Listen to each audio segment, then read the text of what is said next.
I hope you're doing amazing. In July of 1969, during the Apollo 11 mission, Neil Armstrong set foot on the moon. That's right. He took steps on the moon. How they got up there, how people get up to the moon, it's beyond, first of all, the scope of this. Second of all, it's just incredible to think about, right? The fact that we have technology in place to go to the moon, it's absolutely mind-boggling. I want to focus on what Neil Armstrong said. That's one small step for man, a giant leap for mankind. One small step for man. It's incredible wisdom. Sometimes I think when people have these like moments, like watershed, incredible moments, for example, stepping onto the moon for the first time, that's an example of like just historically changing.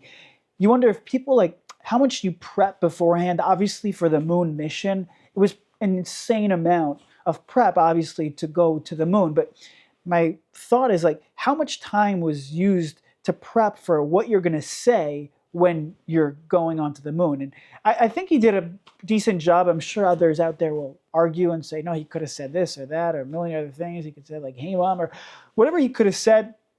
I think what he said is actually telling, and it's true, and it's fundamentally empowering. And that is one small step for man. The small step that he took, it creates a leap for mankind. Think about how much more discoveries were created, how much more willingness was done to be able to get to the moon, for others after. He kind of set a tone. After Neil Armstrong made those first steps, it really was a leap for all of mankind. But this is not about astronomy, as much as I like to talk about the moon, and as it relates to the Jewish people, because the Jewish people are moon-like. We're compared to the moon. We wax and wane, we go up and down, moments of light, moments of darkness. Even Rosh Hashanah, the holiday that's coming up, has to do with the moon, because it's the holiday that's at the beginning of the month. Most holidays are in the middle of the month, where the moon is differently shaped, and when it's at the beginning of the month, it's more concealed and hidden. But Kesel Yom Chagenu, the Rosh Hashanah is when the moon is healed. Not the moon is healed, but the moon is concealed and somewhat hidden. So while, yeah, it's very nice, I'm not an astronomer. I don't claim to be. I did have when I was thinking about what I want to be when I grow up, I'm still thinking about that, but I always thought it would be cool to be a meteorologist.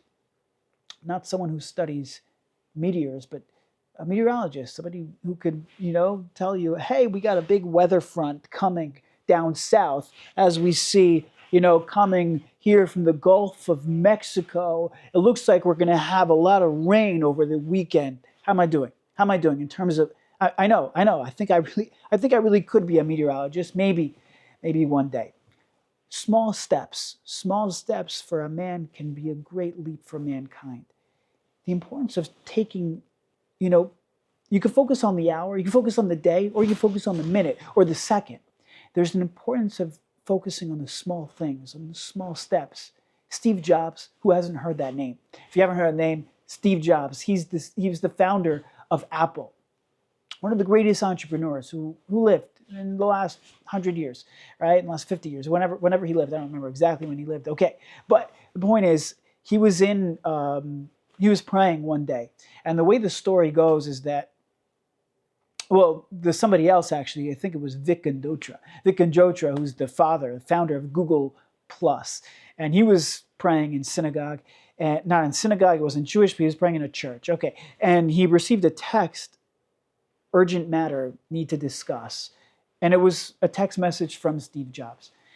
She got a little nervous. Was Steve Jobs, the founder, the CEO of Apple, reaching out to me? Well, what's going on?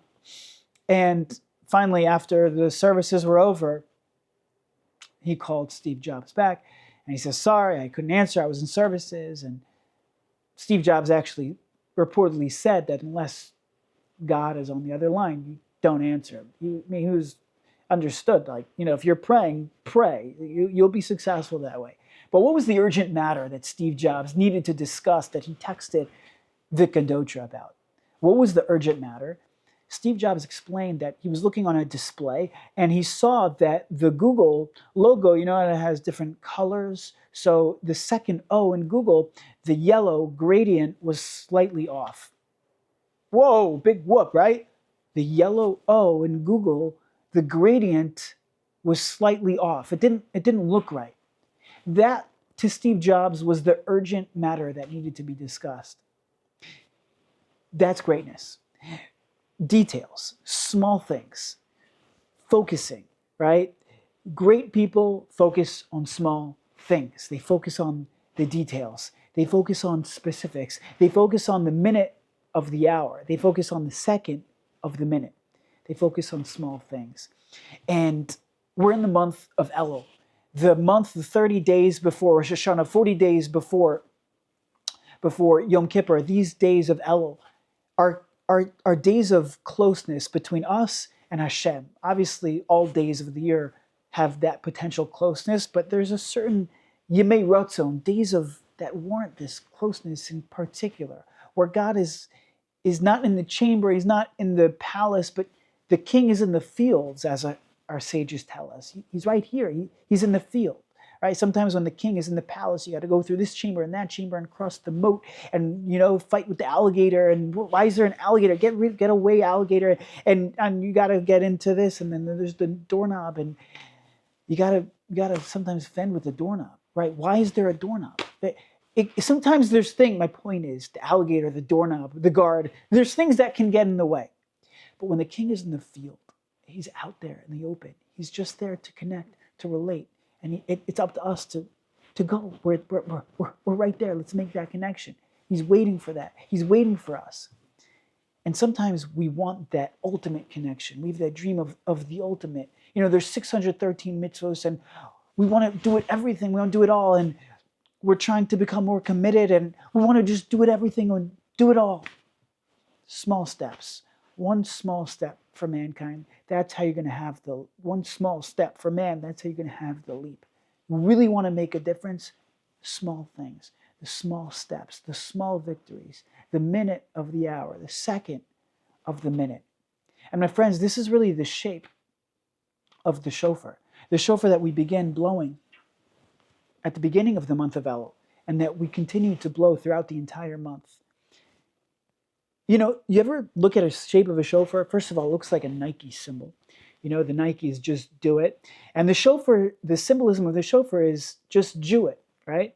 Just do it. Just Jew it. Small things. You can't start from here. You can't start from the big opening.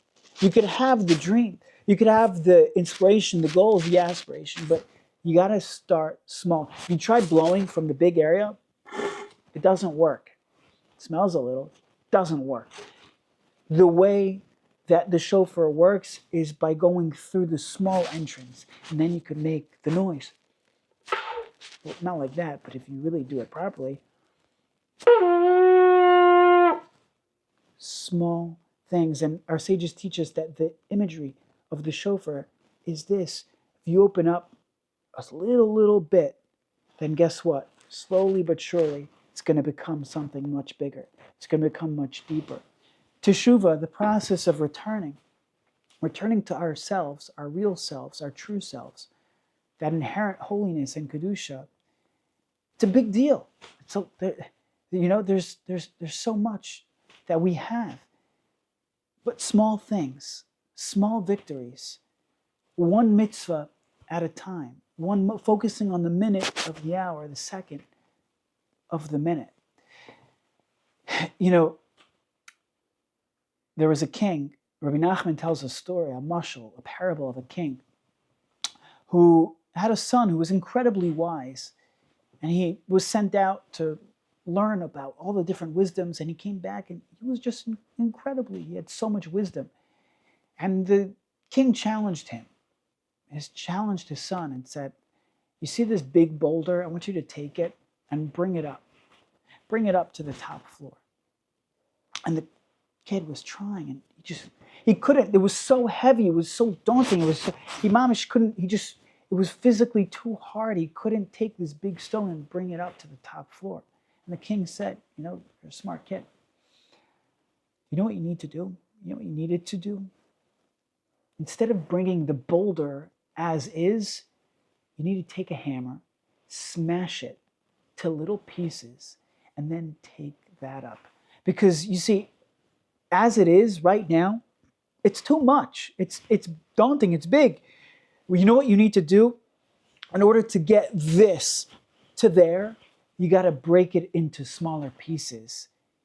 And this is a message for us in life, is that we want to accomplish, we want to get to the end of the shofar, where it's big, we want to get there, right? We want to really accomplish and achieve, but the method has to be the small opening of the shofar.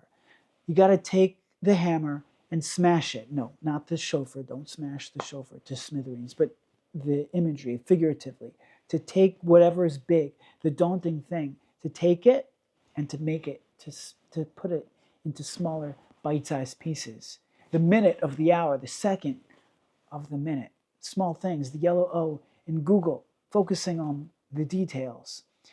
You know, when the Jewish people received the Torah, it wasn't that long after, by the mass national revelation. It wasn't too long after where they committed a sin, the Egel Azab, where the golden calf, and Moshe Rabbeinu, Moses came down the mountain and he sees them dancing around the calf, and he takes the luchos, the tablets that he received, and he smashes them to smithereens, to pieces, to pieces. And what happens after that is nothing short of incredible. You would think that the pieces, that's it, they're broken. Just get rid of them at that point. No. The pieces were gathered. Not only were they gathered, but they were then placed inside the ark, inside the Aron, inside the Holy of Holies. They were placed inside the Mishkan, inside the Beis HaMikdash, sitting right next to the second tablets, the intact tablets, were the collected pieces, the broken pieces. And I want to share with you an idea. You know, on one level, the message of the broken tablets being placed in the ark is a message that even the brokenness, even though we have certain frailties about us, we're human, after all, we make mistakes. There's no righteous person that doesn't sin. Everybody makes mistakes. So we take that brokenness and we bring it into the ark, and it represents this idea of teshuvah, and it represents coming back to Hashem, coming back to our true selves. It represents all of that, true. But I think on a certain level, the broken tablets actually teach us a profound lesson as to the method of teshuvah itself. And that is shivrei luchos, small bits, small pieces. By the way, just a fact, you ever hear of the term mosaic? Mosaic is related to the word Moses. Mosaic is a lot of little pieces. And it comes from Moses because Moses was the one who broke the tablets, creating this smithereens of broken pieces. So a mosaic, which is made of a lot of pieces, is called after his name. Just an interesting, random, but not so random because it's related to this, just an interesting thing. But small things, the broken tablets teach us the method of teshuvah. The method of teshuvah is to do one thing at a time, small steps, small victories, focusing on the yellow O in Google, right? The minute of the hour, the second of the minute. If we want to really be successful, we have to focus on the broken tablets, the broken pieces, the small pieces. Because to bring an entire boulder up and to make a complete life turnaround change, it's great, it sounds nice, it's aspirational, it's inspirational, it's meaningful. And in Mir Hashem, God willing, it will happen. But you can't just jump right into a Rosh Hashanah or Yom Kippur.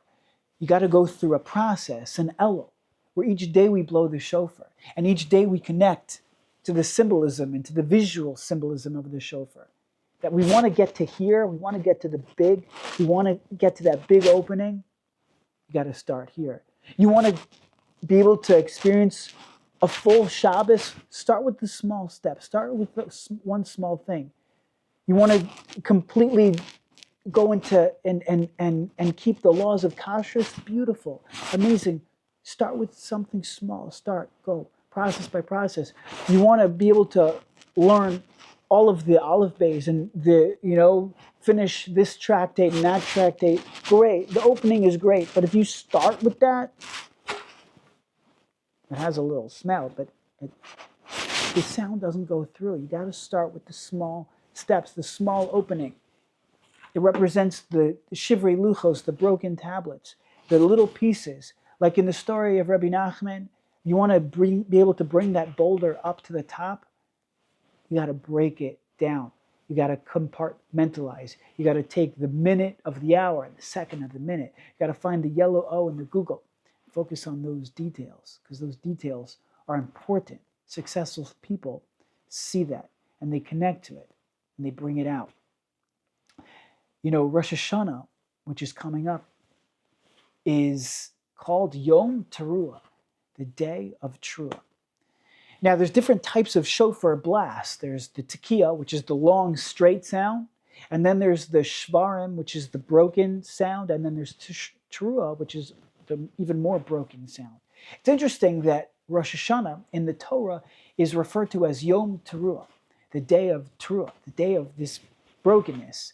Why is it not called Yom Tekiah, day of the long blast, right? Why is it called Yom Teruah? And I think one of the answers is because tekiah is great. It's important to have the long blast, right? You gotta have that. That's the end of the shofar shape. That's the imagery. That's the big boulder coming up to the top floor.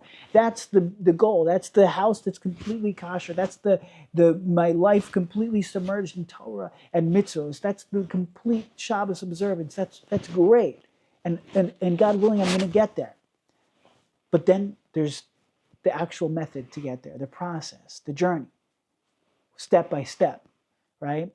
And the way to do that is, the way to get to that is by breaking things up. And Teruah is the most broken. It's the smallest bits, right? Tekiah is the one large. Shvarim is three brokenness. And then the Teruah is the 9 bits, the small bits. And on Rosh Hashanah is a day where we connect to that small, the small pieces, we coronate God as king, right? It's a big deal. Wow. But how do we do it? It's Yom Teruah. It's focusing on the small things. What can I do in this moment, in this minute, at this interval of time? What can I do? Drastic change is great. I want to make a leap for mankind, but it has to be one small step for man. It's got to be within that framework of one small step for man. And when we take those small steps towards greatness, greatness will come. That's the process. It's a healthy process. It's a process that works. Elul is that time of year. As we approach the high holidays of Rosh Hashanah, Yom Kippur, and each day we blow the shofar, let's connect to these small pieces. It's during this month of Elul, that's when Moshe Rabbeinu went back up. And it's likely that that's when he collected the small pieces of the tablets. It's likely that it was collected during this time. And our job is to collect those pieces in our lives. What do those small pieces look like? What are those big dreams that we have? That the big connections that we want, right? And now to break that up, to break it up into digestible, easy, okay, not always easy, but digestible, practical. What's my method going to be? To focus on the small things, each moment and each day.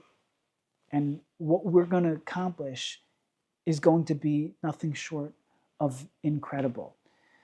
And I just want to leave you with this message that we're living in unprecedented times. The Jewish people are a light unto the nations, and it's true, we get a lot of, not backlash, but outside pressure, right, to perform. Outside pressure where people are looking at us. People are looking at the Jewish people.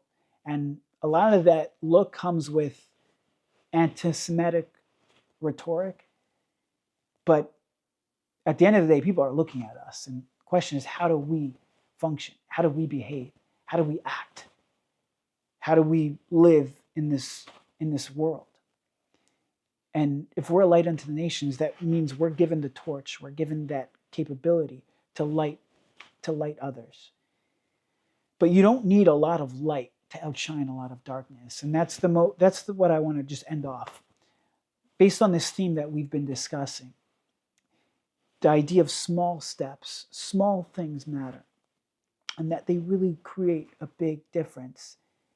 It's the same thing as the Jewish people's job on this world is to be a light unto the nations, realizing that you don't need a lot of light to outshine a lot of darkness. If you take a candle and you bring it into a dark room, it's going to light up the room. If you bring in a torch, of course, it's going to light things up as well, but a candle will be good. A candle is great.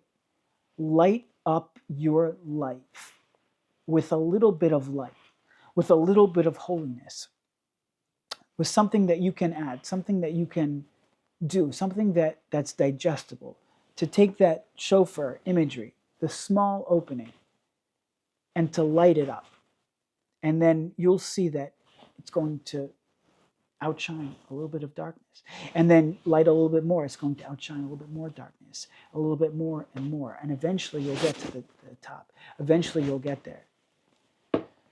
Mir Hashem, God willing, we should all merit to be able to connect in such a real way, in such a true way, and to be able to make the changes in our lives that are going to be necessary to make the greatest impact on our life.